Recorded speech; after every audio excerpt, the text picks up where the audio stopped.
Hello दोस्तों, मैं विश्वनाथ मिश्रा आपके अपने YouTube चैनल टारगेट जियो टाइम में आपका स्वागत करता हूं। आज की इस वीडियो का टॉपिक है भारत की प्रमुख झीलें। इस वीडियो में हम जानेंगे कि भारत की कौन कौन से राज्यों में कौन कौन सी प्रमुख झीलें पाई जाती हैं और उनकी कौन कौन सी विशेषताएं हैं। तो आइए वीडियो शुरू करते हैं। सबसे पहले जानते हैं जम्मू कश्मीर राज्य की प्रमुख झीलें। तो जम्मू कश्मीर राज्य में सबसे प्रमुख झील डल झील, बुलर झील है। बुलर झील का सबसे ज्यादा क्वेश्चन पूछा जाता है कि बुलर झील कैसी है। यह एक गोखुर झील है, गाय के खुर के समान झील है और यह मीठे पानी की सबसे बड़ी भारत की झील है। यह भारत की सबसे बड़ी मीठे पानी की झील कौन सी है? बुलर झील है। इसके बाद अन्य झीलें कौन कौन सी जम्मू कश्मीर में पाई जाती हैं?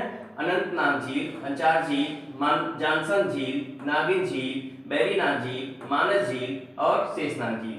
यानी कि जितने भी नाग नागिन करके झीलें पाई जाएगी वो ज्यादातर जम्मू कश्मीर राज्य में पाई जाती हैं। इसके बाद हरियाणा के हिमाचल प्रदेश की बात करते हैं। हिमाचल प्रदेश राज्य में सूरजताल, चंद्रताल और रेणुका ताल नाम की झील पाई जाती है। इसके बाद उत्तराखंड की बात करते हैं। उत्तराखंड में सातताल, भीमताल, रूपकुंड, नैनीताल और राकसताल नाम की झील पाई जाती है। इसके बाद हरियाणा की बात करते हैं। हरियाणा में दमदमा झील पाई जाती है, क्योंकि हम जानते हैं कि हरियाणा के लोगों में बहुत ज्यादा दम है और कुश्ती में यहाँ से ही ज्यादातर गोल्ड मेडल, सिल्वर मेडल पाए जाते हैं। इसके बाद राजस्थान की बात करते हैं। राजस्थान में सांभर झील का सबसे ज्यादा क्वेश्चन पूछा जाता है। यह भारत की खारे पानी की सबसे बड़ी झील है। यदि ऑप्शन में आपका उल्कट झील नहीं होगा तो सांभर झील ही लगता है। और अगर पूछा जाए क्वेश्चन में कि भारत की अंतः स्थलीय सबसे बड़ी झील कौन सी है, तो सांभर झील लगता है। यह अंतः स्थल यानी कि स्थल के अंदर है सांभर झील। इसके बाद पुष्कर झील पे भारत में ब्रह्मा जी का या विश्व में ब्रह्मा जी का एकमात्र मंदिर है पुष्कर झील के किनारे। इसके बाद अन्य झीलें राजस्थान की कौन कौन सी हैं?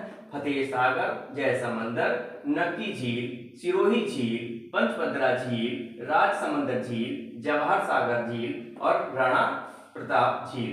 ये झीलें राजस्थान के हैं। इसके बाद गुजरात में नल सरोवर नाम की एक झील पाई जाती है। इसके बाद मध्य प्रदेश की बात करते हैं। एमपी की मध्य प्रदेश में भोज झील, गांधी सागर झील, तवा बोहर झील, गांधी सागर झील, राणा सागर झील और जवाहर सागर झील ये चंबल नदी पर पाई जाती हैं। ये तीनों एक ही नदी पर हैं, चंबल नदी पर। इसके बाद भारत की सबसे बड़ी कृत्रिम झील कौन सी है? सोनभद्र जिले में है, उत्तर प्रदेश में गोविंद वल्लभ पंत सागर के नाम से जानी जाती है। इसके बाद लोनार झील को हम जानते हैं। लोनार झील मध्य प्रदेश में, महाराष्ट्र में है। लोनार झील महाराष्ट्र में है और ये इसका निर्माण उल्का पिंड के कारण हुआ था और इस पे कभी कभी इसका रंग बदलकर बिल्कुल लाल पानी जैसा लाल रंग हो जाता है शैवाल के कारण। इसके बाद बात करते हैं भारत की सबसे ऊंचाई पर स्थित झील चोलामू झील। इसके अन्य नाम कौन कौन से हैं? चंगू झील या तसांगमो झील। इसको नाम तसांगमो झील के नाम से भी जाने जाते हैं इसको। और यहाँ से ही तिब्बत की तीस्ता नदी का उद्गम हुआ। इस नदी का तीस्ता नदी का उद्गम चोलामू झील से ही हुआ है। इसके बाद लोकटक झील ये मणिपुर में है और ये अपनी विशेष आकृतियों के कारण जानी जाती है। तैरते हुए द्वीप की यह झील है। इसको तैरते हुए द्वीपों की झील भी कहते हैं, लोकटक झील को। इसके बाद चिल्का झील उड़ीसा की है। ये लैगून झील है, यानी कि सागर के तट के नजदीक वाली झील को चिल्का झील उड़ीसा में है। इसके बाद कोलेरू झील ये आंध्र प्रदेश में है और हुसैन सागर ये हैदराबाद, तेलंगाना की राजधानी हैदराबाद जहां से मूसी नदी निकली है, या हुसैन सागर झील के पास है। यानी हुसैन सागर झील कहाँ है? हैदराबाद में है। हैदराबाद से नदी कौन सी निकली है? मूसी नदी निकली है।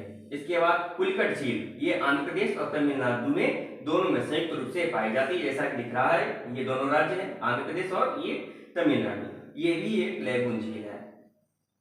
इसके बाद बीरामन झील ये तमिलनाडु में है। कोडाईकनाल झील तमिलनाडु में कृत्रिम झील है। वीडियो को लाइक कीजिए, चैनल को सब्सक्राइब करना ना भूलें ताकि आगे और भी आपको अच्छे अच्छे वीडियो मिलते रहें। इसके बाद हम जानते हैं केरल की प्रमुख झीलें। वेम्बनाड झील या केरल की और पूरे भारत की सबसे लंबी झील है। वेम्बनाड झील जैसा कि चित्र के माध्यम से हमें पता चल रहा है ये केरल की सबसे लंबी झील है, इसे कयाल झील कहते हैं। जो यहाँ पर लेगून झील कहलाती हैं पूर्वी भारत में, यहाँ केरल में उनको कयाल झील कहते हैं। लेगून या कयाल बात एक ही होती है। इसके बाद अष्टमुंडी झील भी केरल में है, ये रेड वाली, और ये भी एक कयाल झील या लेगून झील है। इसके बाद पेरियार झील, यह भी केरल राज्य में पाई जाती है और यह एक नदी के किनारे, पेरियार नदी के किनारे है, इसलिए इसको पेरियार झील के नाम से जाना जाता है। तो वीडियो को लाइक कीजिए, चैनल को सब्सक्राइब करना ना भूलें ताकि और भी वीडियो आपको मिलते रहें। धन्यवाद।